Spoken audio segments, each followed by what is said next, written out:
அன்னதானம்ன்றது concept வந்தது இல்லாத சாப்பிட்றதுக்காக போட்டது. ஆனால் இன்னைக்கு கான்செப்ட் மாறிடுச்சு. யாராக இருந்தாலும் வாங்கி சாப்பிட்ற ஒரு சூழ்நிலை வந்துருச்சு. ஸோ அது வாங்கி சாப்பிட்றதுனால நமக்கு மெரிட்ஸா டிமெரிட்ஸாங்கிறத தாண்டி யாரெல்லாம் கொடுக்கலாம் யாரெல்லாம் வாங்கலாம்னு நிறைய இருக்குது. ஸோ அந்த மாதிரி தெரிஞ்சுட்டு பண்ணனா இன்னும் நல்லா இருக்கும் நமக்கு. ஸோ ஃபர்ஸ்ட் வந்து கோவில்களுக்கு போய் எதெல்லாம் தானமாக வாங்கிட்டு வரலாம் அதை பற்றி சொல்லுங்கள். இப்போ எல்பின்னு எடுத்துக்கிட்டோம்னா ஒவ்வொரு லக்னமுமே மாறிட்டு தான் இருக்கும் நமக்கு. ஸோ இந்த லக்னம் போகும்போது என்னென்ன பொருட்கள் வாங்கலாம் அப்படின்றதும் சேஞ்ச் ஆகும் நமக்கு. லக்ஷய லக்னம்னு சொல்லக்கூடிய மேஷ லக்னம் போகும்போது நம்ம என்ன பொருள் தானமாக வாங்கலாம்னா சிவன் கோயிலுக்கு போயிட்டு வில்வ இலை இருக்கு இல்லைங்களா, அதை தானமாக வாங்கிட்டு வரணும். வாங்கிட்டு வந்து வீட்டில் பூஜை அறையில் வச்சோம்னா நமக்கு வாழ்க்கையில் வந்து சக்ஸஸ் கிடைக்கிறதுக்கான நிறைய விஷயங்கள் நமக்கு நடக்கும். ஸோ அந்த மாதிரி அங்கே போயிட்டு தானமாக வாங்கிட்டு வரணும் நம்ம. அதே மாதிரி ரிஷப லக்னம் எடுத்துக்கிட்டிங்க அப்படின்னாக்க இவங்களுக்குமே பார்த்துட்டிங்கன்னா அந்த பைரவர் கோயில்கள் இருக்கு இல்லைங்களா, அங்கே போயிட்டு ஏதாவது கருப்பு கலர் கயிறு வாங்கிட்டு வந்து யாரையாவது வாங்கி கொடுக்க சொல்லி வாங்கணும். இவங்களே காசு போட்டு வாங்கக்கூடாது, யாரையாவது வாங்கி தர சொல்லி வாங்கிட்டு வந்து கையில் கட்டிக்கலாம். சரிங்களா, அதை வந்து இல்லை நம்ம கூட பர்ஸில் வச்சுக்கலாம். அந்த மாதிரி கூடவே வச்சுக்கிட்டாங்கன்னா அவங்களுக்குமே லைஃப்பில் பெரிய சப்போர்ட் கிடைக்கும். அடுத்த லக்னம் பார்க்கணும்னா மிதுன லக்னம். இது வந்து அவங்களுக்கு போயிட்டுருக்கு அப்படின்னு எடுத்துட்டோம்னாக்க அவங்க தானமாக என்ன வாங்கலாம், முருகன் கோவில் இங்கெல்லாம் மலை மேலே முருகன் கோவில் இருக்கும், அந்த கோயில்களுக்கு போயிட்டு அங்கே வந்துட்டு அவங்க வந்து சிகப்பு கலரில் ஏதோ ஒரு துணியோ ஒரு முக்கோண வடிவில் அதை வாங்கிட்டு வந்து கட் பண்ணி அதை வந்து சாமி கும்பிட்டாங்கனாலே அவங்க லைஃப்பில் பெரிய மாற்றம் கிடைக்கும். கடக லக்னம் போயிட்டுருக்கு, நான் என்ன செய்யணும் அப்படின்னு கேட்டோம்னாக்க இவங்க வந்து கிருஷ்ணர் கோவிலில் போயிட்டு அங்கே பிரசாதமாக வெண்ணெய் கொடுப்பாங்க. ஸோ அந்த வெண்ணெயை வாங்கிட்டு வந்து வீட்டில் எல்லாருக்கும் கொடுத்து இவங்களும் சாப்பிடலாம். அந்த வெண்ணெயை பயன்படுத்தும் போது அது வந்து இவங்களுக்கு லைஃப்பில் வந்து பெரிய சேஞ்சஸ் கொடுக்கும். அதுக்கடுத்து சிம்ம லக்னம் பார்த்திங்கனாக்க இவங்களுக்கு வந்துட்டு பெருமாள் கோவில் தான். பெருமாள் கோவில் போயிட்டு அங்கே வந்து துளசி கொடுப்பாங்க, துளசி தீர்த்தம் இருக்கும். அந்த தீர்த்தம் வாங்கிட்டு வந்து வீட்டில் வச்சாங்கனாலே இவங்களுக்கு நிறைய மாற்றங்கள் நடக்கும். அடுத்த லக்னம் பார்த்தோம்னாக்க கன்னி லக்னம். ஸோ கன்னி லக்னக்காரர்களும் என்ன பண்ணலாம் அப்படின்னு கேட்டிங்கன்னா அம்மன் கோவில்களுக்கு போயிட்டு அங்கே வந்து தானமாக கொடுக்குற, நீங்கள் சொல்கிறீங்க இல்லையா அன்னதானம் கொடுத்தா சாப்பிட்லாமான்னு, அம்மன் கோவிலில் கொடுக்கக்கூடிய கூழ் இந்த மாதிரி பிரசாதங்கள் இவங்க வாங்கி நீர் மோர் இதெல்லாம் வாங்கி சாப்பிட்டாங்கன்னா இவங்களுக்கு ரொம்ப நல்லது. அந்த மாதிரி உணவுப் பொருட்கள் வாங்கி சாப்பிடலாம். அடுத்தது துலாம் லக்னமாக போகக்கூடியவங்க வந்து இவங்க வந்து மெயினாக என்ன பண்ணணும்னு கேட்டிங்கன்னா திருவிடை மருதூர்னு ஒரு கோவில் போனாங்கன்னா ரொம்ப நல்லாயிருக்கும். லைஃப் வந்து வேறு லெவலுக்கு எடுத்துகிட்டு போவோம் அவங்களுக்கு. அந்த கோவிலில் போயிட்டு பிரசாதமாக வந்து தேங்காய் அங்கே சாமிக்கு உடைச்சிட்டு அந்த தேங்காய் வந்துட்டு வேற யாராவது வாங்கி உடைச்சிருப்பாங்க இல்லையா, அவங்கக்கிட்டேருந்து தானமாக வாங்கிட்டு வந்து வீட்டில் வச்சிடணும். அதை யூஸ் பண்ணலாம், சாப்பிடலாம், அந்த மாதிரி பண்ணிக்கலாம் நம்ம வந்துட்டு. அது இவங்களுக்கு வந்து பெருசாக சப்போர்ட் பண்ணும். அடுத்தது விருச்சிக லக்னம் போகும்போது வந்துட்டு இவங்க வந்து பெருமாள் கோயிலில் இருக்கக்கூடிய தாயார், அந்த தாயாரை போய் வழிபட்டுட்டு அங்கே தாயார் கோவிலில் வந்து பிரசாதமாக ஏதாவது ஒரு இனிப்பு லட்டு கொடுத்தாலும் சரி, என்ன இனிப்பு கொடுத்தாலும் அதை வாங்கி இவங்க தானமாக வேறு யாராவது அங்கே கொடுத்துட்ருப்பாங்க இல்லையா அன்னதானமோ இல்லை பிரசாதம் ஏதாவது கொடுக்குறாங்கன்னா அதை வாங்கி சாப்பிட்றது. இல்லை தாயார் கோவிலுக்கு வெளியில் இருக்கக்கூடிய தாமரை யாரையாவது வாங்கிட்டு வர சொல்லி வீட்டில் கொண்டு வந்து பூஜை ரூமில் வைக்கிறது இவங்களுக்கு ரொம்ப சிறப்பாக இருக்கும்.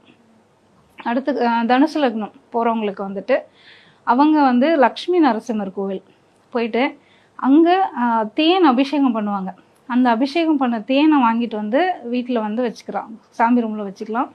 ப்ளஸ் வந்து அங்கேயுமே வந்து இவங்களுக்கு வந்து அந்த குங்குமம் அந்த மாதிரி மஞ்சள் குங்குமம் அந்த மாதிரி கொடுப்பாங்க. அதை வாங்கிட்டு வந்து கூட பர்ஸில் வச்சுக்கிறதுமே இவங்களுக்கு ரொம்பவே நல்லாயிருக்கும். அது நல்லாயிருக்கும் தனுஷ் லக்னக்காரர்களுக்கு. மகர லக்னம் போகுது அப்படின்னா அவங்கள பொறுத்த வரைக்கும் என்ன பண்ணணுன்னாக்க வன தேவதைகள்னு சொல்லுவோம், காட்டுக்குள்ளே இருக்கக்கூடிய காவல் தெய்வங்கள், அந்த காவல் தெய்வங்கள் கோவிலுக்கு போயிட்டு அங்கே தானமாக எலுமிச்சம்பழம் கொடுப்பாங்க. ஸோ அந்த எலுமிச்சம்பழம் வாங்கிட்டு வந்து வீட்டில் வச்சுக்கலாம். அது இவங்களுக்கு ரொம்ப நல்லாயிருக்கும். அடுத்து வந்து கும்பலக்னம் போகிறவங்க ஆஞ்சநேயர் கோயிலில் அங்கே வந்துட்டு ஆஞ்சநேயருக்கு சாத்திட்டு போடுற ஏதாவது வடை கொடுப்பாங்க, வெளியில் அதை எடுத்துகிட்டு வந்து தானமாக கொடுப்பாங்க. அதை வாங்கிட்டு வந்து சாப்பிட்றது. அங்கேயுமே வெண்ணெய் கிடைக்கும். அது இல்லாமல் அங்கே ஆஞ்சநேயருடைய அந்த செந்தூரம் கிடைக்கும். அந்த செந்தூரத்தை யாரையாவது வாங்கி தர சொல்லி எடுத்துகிட்டு வந்து டெய்லியுமே அதை வச்சுக்கிட்டாங்கன்னா ரொம்ப நல்லாயிருக்கும் இவங்களுக்கு.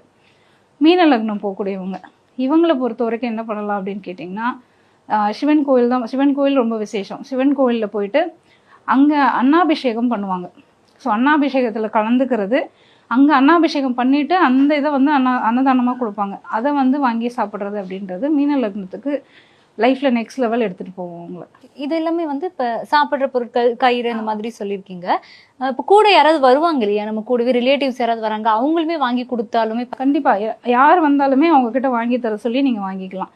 அவங்க ஃப்ரெண்ட்ஸாக இருக்கலாம், ரிலேட்டிவ்ஸாக இருக்கலாம், யாராக இருந்தாலும் வேற ஒருத்தர் வாங்கி தரணும். ஏன்னா தானம்ன்றது இன்னொருத்தர் இருந்து நீங்கள் வாங்கிட்டு வரணும். அதுதான் உங்களுக்கு பெனிஃபிட்டாக இருக்கும். இப்போ ஒரு சாப்பிடுற பொருட்கள் சொன்னீங்க, அது எல்லாமே ஏதாவது பொருட்கள் இப்போ இந்த இடத்துல இருந்து இந்த பொருள் வாங்கிட்டு வந்தீங்க அப்படின்னா தொழில் வந்து ரொம்ப நல்லா இருக்கும், இல்ல நல்ல லாபம் கிடைக்கும், அந்த மாதிரி விஷயங்கள் ஏதாவது இருக்கா? அந்தந்த கோவிலுக்குன்னே ஒரு பிரசித்தி பெற்ற பொருட்கள் ஏதாவது அங்கே இருக்கும் ஸ்பெஷலாக. இப்போ நம்ம திருப்பதினா லட்டுன்னு சொல்கிறோம், பழனினா பஞ்சாமிர்தம் சொல்கிறோம். நீங்கள் போகக்கூடிய கோவில் எதுவாக இருந்தாலும் அங்கே அதுக்குன்னு ஒரு ஸ்பெஷாலிட்டி இருக்கும். ஸோ அந்த பொருளை வாங்கிட்டு வரும்போது அதோட தன்மைகள் அதில் ஜாஸ்தியாக இருக்கும்.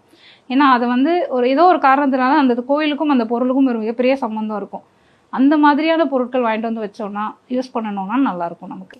இப்போ தானம் அப்படிங்கிறதுனால சொல்றோம், நிறைய இடங்கள்ல நம்ம கேள்விப்படுறோம், யாருக்காவது வந்து இந்த காசு வரக்கூடிய சாமிகள், லக்ஷ்மி படம், குபேரர் சிலை, இதெல்லாம் சிலர் வந்து கொடுக்கலாங்கிறாங்க, சிலர் கொடுக்க கூடாதுங்கிறாங்க. அதுல என்ன உண்மைத்தன்மை இருக்கு, அதை பத்தி சொல்லுங்களேன். சாமி படங்கள் எல்லா சாமி படங்களுமே கொடுக்கலாம், வாங்கலாம். ஆனால் யாருக்கு கொடுக்கலாம் யாருக்கு வாங்கலாம் தெரிஞ்சுட்டு பண்ணணும். எல்லாருமே கொடுக்க முடியாது, எல்லாரும் வாங்கவும் கூடாது. இப்போ நான் சொன்ன மாதிரி ஒவ்வொரு லக்னத்துக்கும் இந்த பொருட்கள் சொல்லணும். நீங்கள் இதை தானமாக வாங்காமல் தானமாக கொடுத்துட்டு வரீங்க அப்படின்னா அது வந்து உங்களை விட்டு போகும். சில விஷயங்கள் உங்களுக்கு நடக்க வேண்டியது அது உங்கள் கை நழுவி போகிறதுக்கான வாய்ப்பு இருக்குது. ஸோ நமக்கு எது சரியாக இருக்கும்னு தெரிஞ்சுக்கிட்டு பண்ணணும். பரிகாரங்கள் செய்யும்போது நம்ம வந்து எல்லாரும் செய்கிறாங்கன்றதுக்காக ஒரு பரிகாரம் எல்லாத்துக்கும் ஒரே மாதிரி வேலை செய்யும்ன்றது கிடையாது. இப்போ குறிப்பிட்டு இந்த குபேரர் சிலைன்னு எடுத்துப்போம், இந்த காசு வரக்கூடிய சாமிகள்லாம் இருக்கு இல்லையா, அதெல்லாம் தானமா கொடுக்கலாமா கொடுக்கக்கூடாது, யாரெல்லாம் தானமா தரலாம்? அது இப்போ இவங்களுக்கு வந்துட்டு தானமாக பெறலாம்ன்றவங்க வந்துட்டு மேஷ லக்னக்காரர்கள் வந்து தானமாக வாங்கலாம். குபேரர் சிலைகள் எல்லாமே ஃப்ரெண்ட்ஸ் மூலியமாக வாங்கினாங்கன்னா அவங்களுக்கு வருமானம் ஜாஸ்தி ஆகும். அந்த மாதிரி தான் இருக்கும். ப்ளஸ் வந்துட்டு இவங்க விருச்சிக லக்னக்காரர்கள் எடுத்துக்கோங்களேன், அவங்கள பொறுத்த வரைக்கும் அவங்களுக்குமே வந்து என்ன பண்ணலான்னா அந்த வனதேவதைகள், குலதெய்வ படங்கள் இதெல்லாம் வாங்கினாங்கன்னா அவங்களுக்கு நல்லாயிருக்கும் தானமாக வாங்குறது அப்படின்னு சொல்லிட்டு. அதே மாதிரி மிதுன லக்னம் அவங்களுக்கு எடுத்துக்கிட்டிங்கன்னா இந்த அம்மன் கோவில் அம்மன் படங்கள் இதெல்லாம் வாங்கிட்டு வந்தாங்கன்னா அவங்களுக்குமே வருமானம் அப்படின்றது பண வரவுன்றது அதிகமாக இருக்கும். இந்த மாதிரி ஒவ்வொரு லக்னத்துக்குமே ஸ்பெசிஃபிக்காக இந்தந்த படங்கள் வாங்கலாம், இந்தந்த படங்கள் வாங்கக்கூடாதுன்னு இருக்கு. நம்ம தெரிஞ்சுட்டு பண்ணணும். இப்போ மிதுன லக்னக்காரர்கள் போயிட்டு கிருஷ்ணர் படம் வாங்கி வச்சாங்கன்னா அவங்களுக்கு தேவையில்லாத செலவுகள் வரும். அந்த மாதிரி அதே போல் இப்போ கடக லக்னக்காரர்கள் பெருமாள் படம் வாங்கி வைக்கிறாங்க, அதுவுமே அவங்களுக்கு வந்து அது அந்த கிரகங்களுடைய தன்மைகளை பொறுத்து மாறுபடுமே தவிர அது வந்து அவங்களுக்கு தேவையில்லாத விரைய செலவுகளை கொடுக்கறதுக்கான வாய்ப்புகள் உண்டு.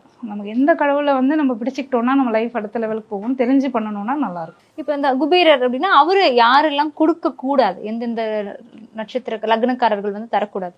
குபேரர்னு போகும்போது அவர் ஜென்ரலாக எல்லாருமே வச்சுப்பாங்க, யாருமே கொடுக்கறதுக்கு விருப்பப்பட மாட்டாங்க.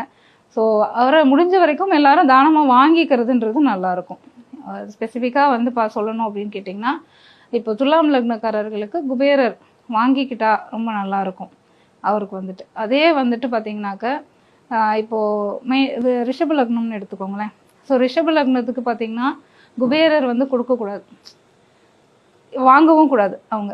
ஸோ அது வந்து அவங்களுக்கு பிரச்சனைகளை கொடுக்கும். இப்போ நம்ம சொல்றோம் வாங்கிக்கிட்டா நல்லது அப்படின்னு, அப்போ கொடுக்கக்கூடிய இடத்துல இருக்கக்கூடியவங்க அவங்க யோசிப்பாங்க இல்லையா, இது வந்து அப்போ நம்ம கொடுக்கலாமா வேணாமாங்கிறது? இல்லை, கொடுக்கறதுன்றது இல்லை, எதெல்லாம் நம்ம கொடுத்தா நமக்கு பயன்படும்னா கொடுக்கலாம். அதே மாதிரி சில பேர் வந்து தானமாக வாங்குறதுக்குமே யோசிப்பாங்க.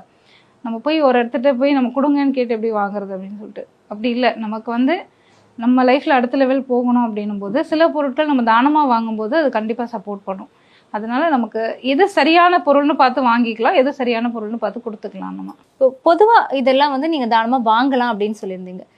இப்போ எல்லாமே வாழ்க்கை ரொம்ப சுபிக்ஷமா இருக்கணும், வீட்டில் நிம்மதி இருக்கணுங்கும் போது தானமா சில பொருட்கள் கொடுக்கலாங்கும் போது காமனா என்னெல்லாம் கொடுக்கலாம் அதை பத்தி சொன்னீங்க. காமனா நீங்க எப்பவுமே செய்யறது பசுமாட்டுக்கு ஒரு 48 நாள் அகத்திக்கீரை கொடுக்கறதுன்றது எல்லாருமே பண்ணலாம். அது எல்லாருக்குமே, ஏன்னா கோமாதான்றது எல்லா தேவர்களுமே அந்த பசுமாட்டில் இருக்காங்க. ஸோ அதனால அது எல்லாருமே காமனாக செய்யக்கூடிய விஷயங்கள் அப்படின்னு பார்க்கும்போது பசுமாட்டுக்கு தானமாக கொடுக்கறது. அதே மாதிரி மிருகங்களுக்கு உணவு கொடுக்கறது எல்லாமே, இந்த பசுமாடுன்னு நம்ம ஜென்ரலாக சொல்லுவோம், எல்லா மிருகங்களுக்கும் உணவு கொடுக்கறது அப்படின்றது ரொம்ப. இப்போ நம்ம மிதுன லக்னக்காரங்களுக்கு சொல்லுவோம், ஆண் நாய்க்கு உளுந்த வடை தானமாக போடுங்க அப்படின்னு சொல்லுவோம். அது வந்து அவங்களுக்கு ரொம்ப விசேஷம். மீன லக்னக்காரர்களுக்கு வந்துட்டு நீங்கள் வந்து மீனுக்கு சாப்பாடு போடுங்க அப்படின்னு சொல்லுவோம். மேஷ லக்னக்காரர்களுக்கு யானைக்கு உணவு கொடுங்க அப்படின்னு சொல்லுவோம். அது மாதிரி மிருகங்களுக்கு கொடுக்கறது வந்து மிகப்பெரிய தானமாக இருக்கும். இப்போ மிருகங்களுக்கு இது கொடுக்கறதுனால கிடைக்கக்கூடிய பலன்கிறது எதெல்லாம் இருக்கும்? என்ன மாதிரியான பலன்கள்லாம் உங்களுக்கு கிடைக்கும்? அதான் ஒவ்வொரு லக்னத்துக்கும் அது மாறுபடும். எந்தெந்த லக்னத்துக்கு எதை கொடுத்தா நமக்கு என்ன கிடைக்கும். இப்போ மேஷ லக்னம்னு எடுத்துக்கிட்டிங்கன்னா அவங்களுக்கு வந்து யானைக்கு தானமாக கொடுக்கறது அப்படின்னு மூலமாக அவங்களுக்கு வந்து லக்ஷ்மி கடாட்சம் கிடைக்கும், பணவரவு ஜாஸ்தியாகும், அந்த மாதிரியான விஷயங்கள் நடக்கும். மீன லக்னத்துக்கு இந்த மீனுக்கு உணவு கொடுக்கறது அப்படின்றது தொழில் சம்மந்தப்பட்ட விஷயங்களை அவங்களுக்கு சரி பண்ணி கொடுக்கும். அந்த மாதிரி தான் மேஷ லக்னம்னு எடுத்துக்கிட்டிங்கன்னா அவங்களுக்கு அவங்களுடைய சுகம் சம்மந்தப்பட்ட விஷயங்கள், அவங்க திருப்தியான வாழ்க்கை வாழ்கிறதுக்கு, அவங்க நினச்ச மாதிரி சொத்து சம்பத்துகளோட வாழ்கிறதுக்கு அவங்களுக்கு வந்து சப்போர்ட் பண்ணும். மாதிரி ஒவ்வொரு லக்னத்துக்குமே நமக்கு அந்தந்த மிருகங்களுக்கு கொடுக்கும்போது அது நல்லாயிருக்கும் நமக்கு.